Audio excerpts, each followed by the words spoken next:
Hello everyone, nubkeks here. Welcome back to Nub Raids, and today we're looking at the summoning events with the Path of Spring that are kicking off tomorrow for the weekend. What champions are being boosted in the 10x event? So this Path of Spring, we've had obviously these heroes path events that happen typically between fusions, and they actually have tended to be pretty good, right? The first one was bad, but they got a lot better since then.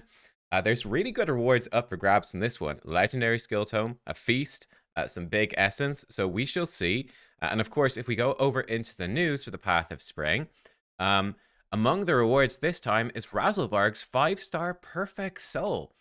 That's kind of interesting. Like, that's a pretty great reward to get from this type of event. Now, the question, which we won't know till tomorrow, I'll give you a full breakdown of this event when it does go live tomorrow.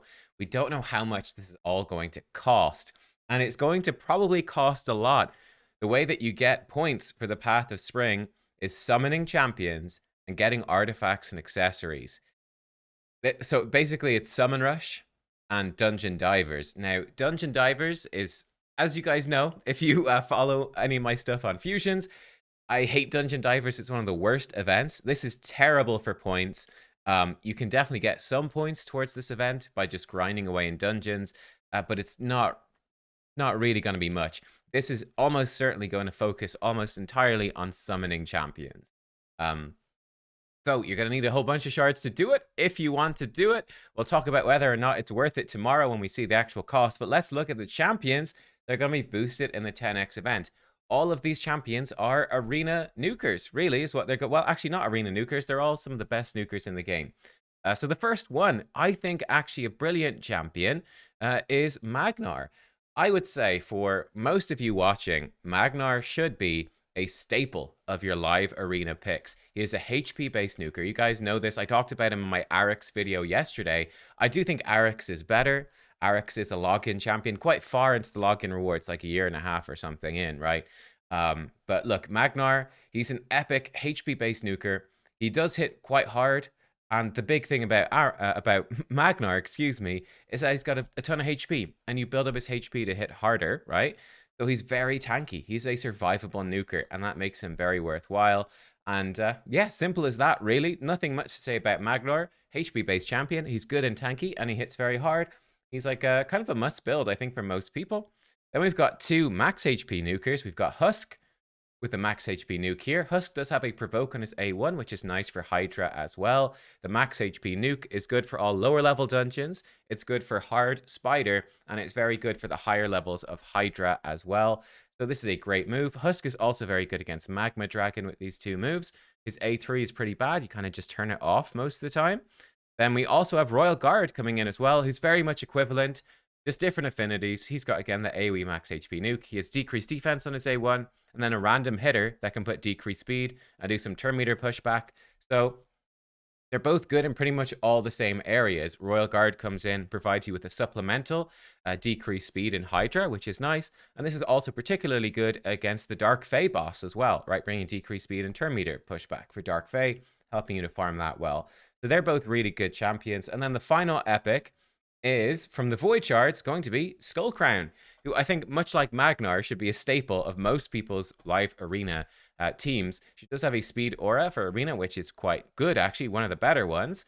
And then she has, again, a really big AoE nuke here. Her A1 is also a good AoE nuke if they're high HP, good with counterattack masteries, etc. The reason I think should be a staple is she gives herself unkillable whenever her HP drops low. So she is easy to keep alive. So definitely for early mid-game players, even going into late game, Skull Crown, Magnar, I think are going to be super good for you. They're not, obviously late game, right? End game players. For Krakens, for Whales, Leorius is just better. Arix is better, etc. Taras is a million times better than both of these champions put together, multiplied by 100. So, late game, end game, they're not great, but early mid game they are. Now, 10x for epics. For epics isn't bad, but outside of a fusion, if I was an early mid-game player, would I be pulling for these champions? Probably not. That seems like quite a stretch to me. Yeah, quite a stretch. We'll have to see how this Path of Spring looks. But yeah, look, they're great epics. They're solid epics. But I don't know about the timing of this event. Doesn't seem amazing. Let's look at the legendaries then. First of all, Trunda. Everyone loves Trunda. Um, in terms of arena, like she's solid enough, right? She's pretty good. She's not absolutely crazy. She's not the best of the best. One of the best is actually in this 10x event. We're going to get to him. But Trunda is good. She's a solid nuker, right? Magic affinity. She hits really hard with this AoE. She's got the second AoE, which can hit very hard as well. This is ridiculous in Hydra. Absolutely crazy in Hydra. It's so dumb. I would love a Trunda, really just for Hydra, mostly. I might use her sometimes in Arena as well. I think the thing about her in live Arena that's kind of nice, she does have ridiculously high base HP. Like, crazy high. Most nukers are maybe around, 15,000 or lower. She's got 22,800. She's got more than a lot of HP-based legendaries. And she's got 80 base resistance too. So she's quite tanky for a damage dealer. Now, that being said, you're going to build her in pure damage. She's still going to die quite easily. But yeah, Trunda's great. She's a bit, she's a bit 2020, a bit 2021, a bit of an old, outdated champion in that sense compared to the modern meta, but she's still solid, right? Next up, we've got a kind of more modern version, I would say, Hefrak. Hefrak's a great champ for live arena. I've used him a decent chunk, actually. What makes Hefrak so good? He has a massive nuke as well. Now, the awkward thing about this is this extra hit, right? If he does the double hit, that's where the big damage comes from. But to get the extra hit, enemies have to be less than 50% HP. If that happens, it's an absolutely crazy nuke. If it doesn't, then it's not. So reaction accessories, bolster sets especially, those sort of things can mess with him. But the great thing about Hefrak, number one, he does boost his own increased attack, which is very useful for live arena. It gives you that flexibility if you're, let's say you're trying to run Arbiter with him and your Arbiter gets banned. For a lot of damage dealers, you're going, oh, well, there goes my 50% increased attack. Like, that's a third of my damage is gone, right? Because I'm going to be at 100% damage instead of 150%. That's the third, right? Unfortunate. He brings it himself, which is good. And then he's got a great passive as well. Whenever an ally is killed, instantly activates his AoE, right? And doesn't put the skill on cooldown. So this is great. It just gives a lot of a threat, a lot of pressure. Pretty good. So yeah, Hefrak, he's a great champ. Like I said, I have him. I do use him a moderate amount. I don't use him in every fight, but I use him sometimes, and he can be quite good. Next up, then, a champion I do use a lot more than that, Kanderfan. I think Kanderfan is still absolutely incredible in the game. He really holds up well. So again, he's got pretty good base HP as well, but it's really his passive that stands out. Gives him Perfect Veil for a turn whenever an enemy's turn meter is filled. That does have a cooldown, right? But it means that if they go before you and they turn meter boost or something, he gets Perfect Veil. Now, Perfect Veil already gives you, I think it's what, 15% damage reduction? And then he gets an additional 40% damage reduction while under Veil or Perfect Veil.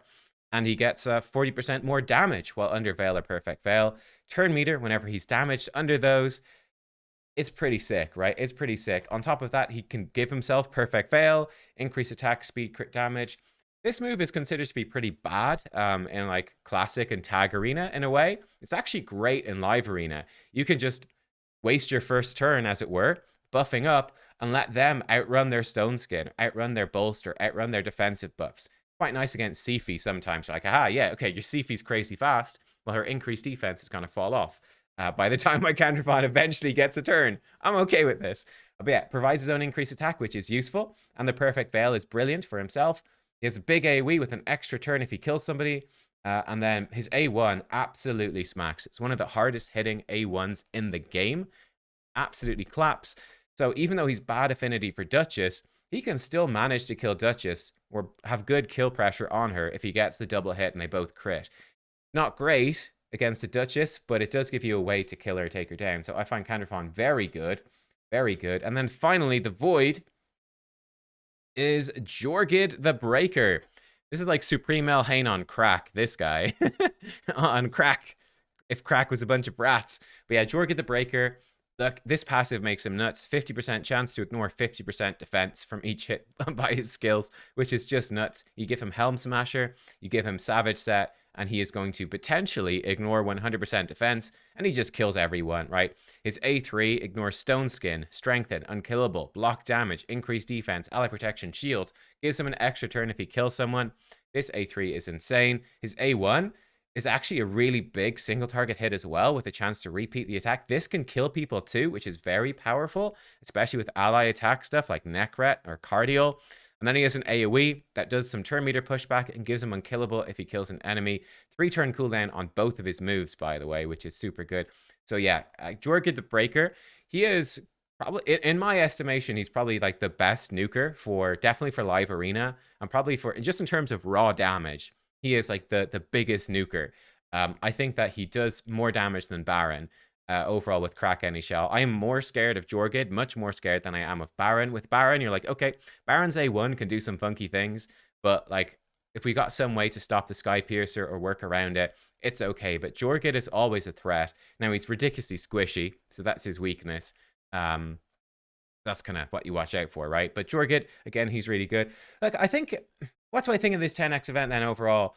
I think it's really going to depend on, you know, where you are with your mercy timers and stuff. Like, I'm not super sold on hunting out any of these. Like, it's just a 10x event. I feel like there's a lot of viable nukers. Like the one that I feel like people might pull for would be Jorgid because he's a void. So you might go for Jorgid.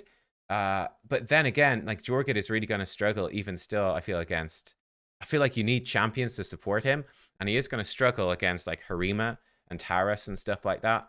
But I mean, he's still very good. So I mean, let me know what you think. I'm close to my Void Mercy. I could, in theory, pull for Jorgid. I think I probably won't. I'll probably wait for a support champion. They're the ones I'm more lacking on. But yeah, look, that's the 10x event. I'll be back with, we got some news on some champion buffs, so stay tuned for that video on that very shortly. I'll be back tomorrow, obviously, with a breakdown of the Path of Spring. Stay tuned for that. It's coming out in 18 hours 31 minutes. Stay tuned for a video probably in about 20 hours from recording this or something like that, when I've got time to actually work on it and write the video and all that. But yeah, look, thanks for watching. I'll see you all next time. Goodbye.